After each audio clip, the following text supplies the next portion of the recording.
Assalamualaikum warahmatullahi wabarakatuh. Para pelajar sekalian, hari ini kita akan belajar berkenaan dengan bab 2, iaitu pentadbiran tempatan. Pembesar merupakan golongan yang memainkan peranan penting dalam sistem pemerintahan masyarakat Melayu tradisional. Pembesar-pembesar telah dilantik oleh raja bagi mewujudkan sistem pentadbiran yang teratur dan menjamin keselamatan serta kemakmuran negeri. Di dalam pentadbiran tempatan terbahagi kepada 3, iaitu peranan pembesar di Tanah Melayu, pentadbiran tempatan di Sarawak dan pentadbiran tempatan di Sabah. Seterusnya kita akan lihat peranan pembesar di Tanah Melayu, iaitu terdapat struktur pentadbiran 4 lipatan yang terdiri daripada yang pertama, orang besar 4, yang kedua, orang besar 8, yang ketiga, orang besar 16 dan yang keempat, orang besar 32. Seterusnya, para pelajar, cikgu ingin memperkenalkan pembesar pusat yang terdiri daripada 4 pembesar, iaitu pembesar orang besar 4 yang terdiri pada bendahara, penghulu bendahari, temenggung dan laksamana. Kemudiannya di peringkat kedua iaitu orang besar 8, iaitu terdiri daripada syah bandar, hulu balang besar dan juga penghulu. Dan yang ketiga pula adalah pembesar 16, iaitu membantu pembesar ber-8 untuk urusan-urusan yang berkaitan dengan pentadbiran bahagian daerah. Dan seterusnya, yang keempat adalah pembesar pusat bagi pembesar 16, iaitu bagi membantu pembesar ber-8.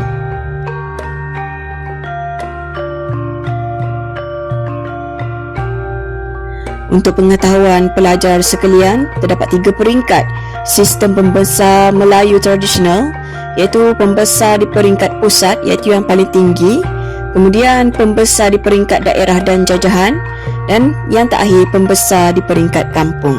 Kita akan lihat pembesar pusat, yang mana pembesar pusat ini adalah pembesar kanan kerajaan yang mempunyai hierarki tertinggi dalam pembesar kerajaan, yang terdiri daripada 4 pembesar utama, iaitu bendahara, penghulu bendahari, temenggung dan laksamana. Namun begitu, penggunaan sistem pentadbiran ini dikecualikan di Negeri Sembilan, yang mana mereka di bahagian Negeri Sembilan tidak menggunakan pembesar pusat ini. Video seterusnya kita akan lihat peranan pembesar di peringkat daerah. Terdapat beberapa aspek, iaitu politik, ekonomi, sosial, kehakiman dan juga ketenteraan. Yang pertama, kita akan lihat dari aspek politik, iaitu untuk melantik pewaris tahta. Pembesar boleh membantu raja dalam pentadbiran, dan pembesar juga boleh menasihati sultan dan juga berperanan dalam istiadat menjunjung duli. Dari aspek ekonomi, peranan pembesar peringkat daerah adalah untuk mengutip cukai, menjalankan aktiviti ekonomi. Dan dari sudut sosial pula adalah menjadi perantara antara raja dan rakyat, melaksanakan sistem kerah. Bidang kehakiman pula, pembesar berperanan sebagai hakim. Dan di peringkat ketenteraan adalah pembesar menyediakan tentera untuk berperang, menjaga keamanan negeri masing-masing. Namun begitu, terdapat perubahan peranan pembesar di peringkat daerah selepas berlakunya campur tangan British, yang mana pembesar kehilangan hak mengutip cukai, amalan perhambaan dihapuskan, kehilangan kuasa pentadbiran dan juga kehilangan kuasa dari aspek kehakiman. Pelajar boleh lihat di skrin, iaitu peranan pembesar di peringkat kampung, yang mana pembesar-pembesar ini adalah merupakan penghulu, pemimpin agama dan juga pawang dan bomoh. Penghulu adalah dari aspek politik, ekonomi, sosial dan kehakiman, dan pemimpin agama mendapat kemuliaan dan kehormatan seluruh penduduk kampung, dan pawang dan bomoh merupakan pemimpin di peringkat kampung dan berpengaruh kerana mempunyai kemahiran menyembuhkan penyakit. Di sini cikgu ingin menunjukkan contoh perubahan peranan penghulu selepas campur tangan British, iaitu dalam institusi penghulu. Dari aspek wakil kerajaan, penghulu dilantik oleh British. Pencalonan, pelantikan dan pemecahatan penghulu dilakukan oleh pemerintah British. Kalau dahulu penghulu menjadi perantara antara pembesar daerah dengan rakyat, namun selepas campur tangan British, penghulu menjadi penghubung antara pemerintah British dengan penduduk kampung. Kemudian kita akan lihat pentadbiran tempatan di Sarawak. Awalnya Sarawak mempunyai sistem pentadbiran berasaskan kesukuan sebagaimana yang boleh pelajar lihat di dalam teks muka surat 29.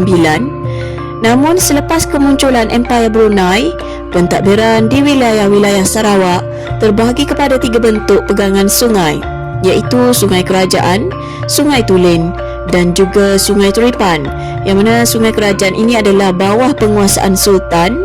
Sungai Tulen bersifat pusaka dan boleh diwarisi, dan Sungai Turipan adalah anugerah daripada Sultan.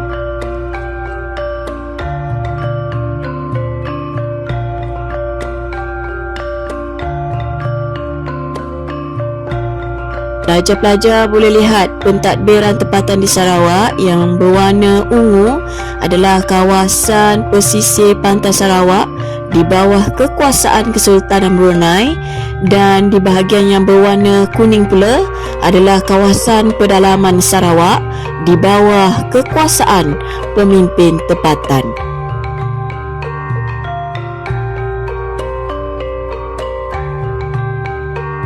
Kemudiannya adalah pentadbiran tempatan di Sabah, yang mana sistem pentadbiran di Sabah dipengaruhi oleh lokasi tempat tinggal masyarakat mereka, yang mana masyarakat pedalaman adalah mentadbir berasaskan kesukuan.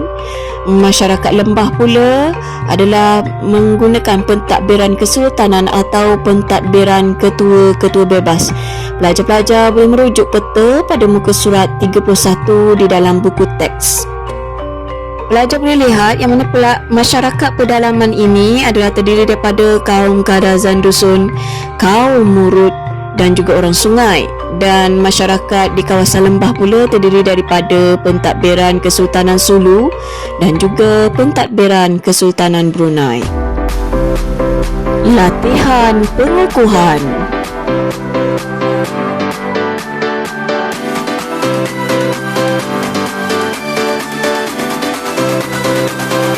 Pelajar-pelajar perlu menjawab bahagian A, iaitu soalan struktur, dan juga bahagian B bagi soalan esei, yang mana pelajar perlu menulis jawapan di dalam kertas, di atas kertas kajang yang perlu dibeli di koperasi sekolah.